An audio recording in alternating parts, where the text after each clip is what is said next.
कांद्यावरून काही जण आरोप करतायत सरकारवर, वास्तविक काही डिसिजन होणार आहे म्हणून हे आंदोलन सुरू आहे.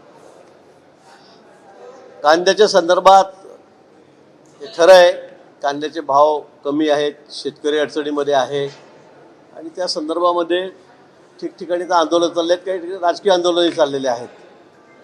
पण आपल्या सर्वांना कल्पना आहे, आम्ही 2-3-4-5 दिवसापासून केंद्राच्या संपर्कात आहोत. माननीय मुख्यमंत्री महोदय तर सध्या वारंवार दिल्लीशी बोलत आहेत आणि या संदर्भामध्ये काहीतरी तोडगा काढण्याचा प्रयत्न आमचा या ठिकाणी चाललेला आहे. उद्या माननीय अमित शहा, आमचे माननीय गृहमंत्री यांच्याकडे आमची एक बैठक 5 वाजता ठेवण्यात आलेली आहे. माननीय मुख्यमंत्री महोदय त्या बैठकीला त्या ठिकाणी आहेत. माननीय दोन्ही उपमुख्यमंत्री त्या ठिकाणी आहेत. मी स्वतः त्या ठिकाणी जाणार आहेत. विखे पाटील साहेब आहेत, दादा भुसे आहेत, पणन मंत्री जयकुमार रावळ त्या ठिकाणी जाणार आहेत. असे एक 7-8 मंत्र्यांचं शिष्टमंडळ आम्ही दिल्लीला जाणार आहोत.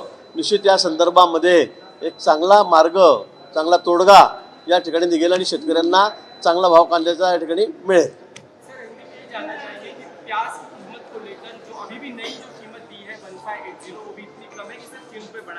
पूरा का पूरा विपक्ष सड़क पर उतरा हुआ है, आक्रामक है और सरकार को कह रहे हैं कि आप बिल्कुल अच्छे कीमत नहीं दे पा रहे, 25 रुपए की मांग कर रहे हैं. ये सही बात है कि किसानों को प्याज का भाव नहीं मिल रहा है, भाव बहुत कम हो गए, मार्केट में टूट गए हैं और इसी को लेकर कल माननीय मुख्यमंत्री जी देवेंद्र जी फडणवीस की अध्यक्षता में दोनों उप मुख्यमंत्री हैं और हमारे पणन मंत्री जयकुमार जी हैं, रावळ, मैं खुद वहाँ पर जा रहा हूँ, विखे पाटिल साहब है, दादा भुसे जी है और 2-3 मिनिस्टर, मतलब ऐसे 6-7 मिनिस्टर की टीम हमारी मुंबई दिल्ली जा रही है. माननीय देश के गृह मंत्री माननीय अमित शाह इनकी अध्यक्षता में वहाँ पर एक मीटिंग होने वाली है. मुझे लगता है इसमें से जरूर कोई अच्छा रास्ता निकलेगा और किसानों को उन्हें जो अपेक्षित है ऐसे भाव मिलेगा. 25 रुपए प्याज दाम देने की बात प्रस्ताव आप वहाँ पे रखेंगे और खासकर जो विपक्ष का ये कहना है कि अब तक जो प्याज खरीदा जा चुका है, जो डिफरेंस अगर बनता है तो डिफरेंस का भी प्रस्ताव. ये सारी बातें कल के मीटिंग में रखी जाएगी. किसानों की क्या मांग है, डिफरेंस का क्या होगा, ये सारी बातें हम माननीय अमित शाह इनके सामने रखेंगे. मुझे लगता है पॉझिटिव्ह निर्णय इसके ऊपर जरूर होगा. काही वेळापूर्वी नवगाव पाटील साहेब इथं आले आणि त्यांनी जळगावच्या विधान परिषदेचा दावा केला. जळगावच्या विधान परिषद जो तुमचा हक्क आहे, भाजपकडे ती जागा आहे, पण आता त्यांचं म्हणणं आहे की आम्हाला ती हवी आहे. मला वाटतं जळगाव असेल किंवा 17 जागा आहेत महाराष्ट्रामध्ये, त्या संदर्भामध्ये वेगवेगळ्या जिल्ह्यामध्ये वेगवेगळे दावे होत आहेत. पण यामध्ये मेरिट बघितलं जाईल. या संदर्भामध्ये गेल्या 25-30 वर्षापासून ही जागा भाजपकडेच आहे. आमचं पूर्ण संख्याबळ त्या ठिकाणी आहे. आमची मागणी आहे आणि अनेक ठिकाणी भाजपच पहिल्या नंबरवर आहे. पण मला असं वाटतं आम्ही महायुतीमध्ये आहोत. या संदर्भामध्ये माननीय मुख्यमंत्री देवेंद्रजी आहेत, माननीय आमचे शिंदेसाहेब आहेत उपमुख्यमंत्री, माननीय आमच्या ताई आहेत मुख्यमंत्री पवारताई, हे या ठिकाणी बसून निर्णय करतील आणि यामधून सन्मान्य तोडगा या ठिकाणी निघेल. कुठेही आमच्यामध्ये वाद राहणार नाही.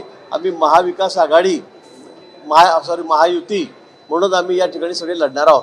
भाऊ, कांदा प्रश्नावरती विरोधक असं म्हणतात की कुठेतरी सत्ताधाऱ्यांना वेळ नाहीये कांदा प्रश्न सोडवण्यासाठी, या निवडणुका आहेत त्याकडेच लक्ष दिलं जातं. अजिबात नाही आहे. कांद्याकडे आमचं पूर्ण लक्ष आहे.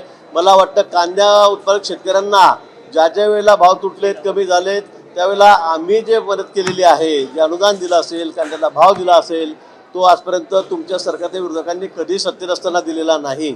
आपण सगळं कॅल्क्युलेशन मी करून तुम्हाला सांगतो की आतापर्यंत कांदा उत्पादक शेतकऱ्यांना सरकारने किती मदत केलेली आहे आणि म्हणून या म्हणण्यामध्ये कुठलंही तथ्य नाही.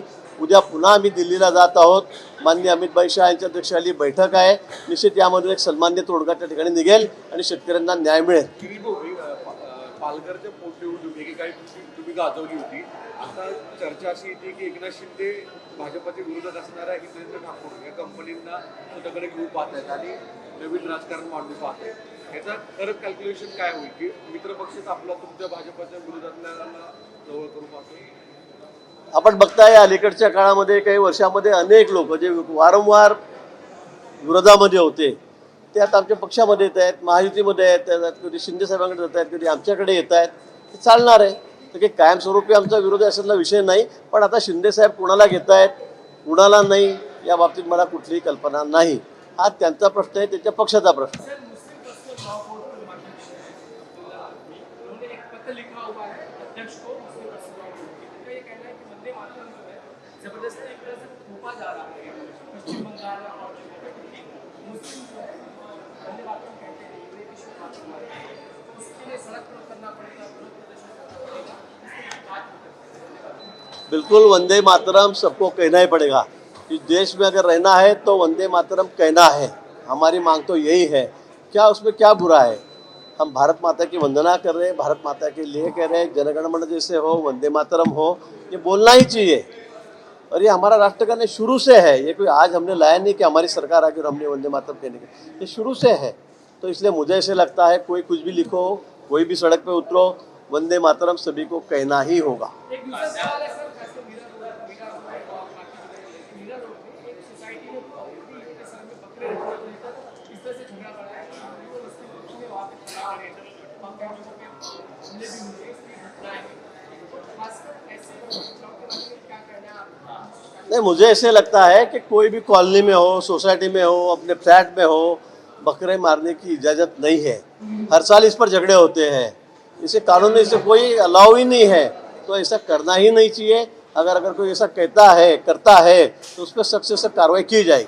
सध्या दिल्लीत जी बैठक आहे त्या बैठकीमध्ये अनेक विषय असतात, मात्र विधान परिषदेमध्ये जी काही रस्सीखेच सुरू आहे त्याची चर्चा देखील त्या दिल्लीतल्या बैठकीत होईल का?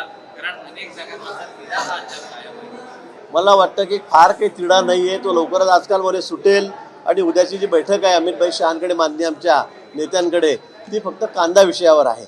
इथे कुठेही आमदारकीच्या जागा कुणाला सोडायच्या, कुठे सोडायच्या, हा त्या बैठकीचा विषय नाही, आमचा विषय तर अजिबात नाही। एकनाथ शिंदे पण नुकतेच दिल्लीला जाऊन आलेले आहेत, अमित शहांचीच बैठक करून आलेले आहेत। का त्यांना वारंवार दिल्लीला जावं लागतंय आणि इथल्या इथे नेतृत्वांमध्ये सुटत नाहीये म्हणून दिल्लीवारी करावी लागते का? मला वाटतं अनेक प्रश्न आहेत राज्यातले, ते खूप मोठे मोठे खात्याचे मंत्री आहेत, त्यामुळे विविध प्रश्न असतील ना, वेगवेगळे प्रश्न असतील। काही इलेक्शनसाठीच ते गेले आणि इलेक्शनच्या विषयावरच गेले असं समजण्याचं अजिबात कारण नाही।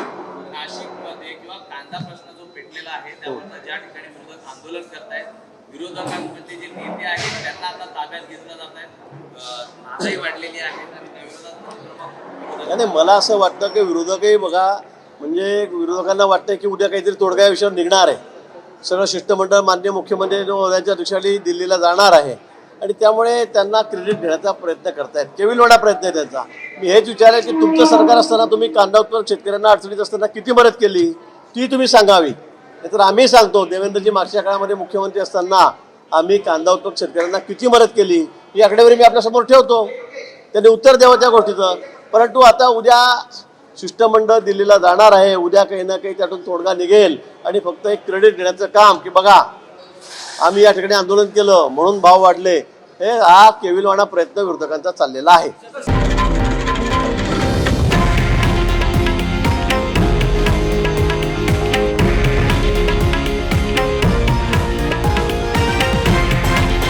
हे आहे देशातील नंबर 1 न्यूज नेटवर्क आणि आपण पाहत आहात TV9 मराठी, एकमेव।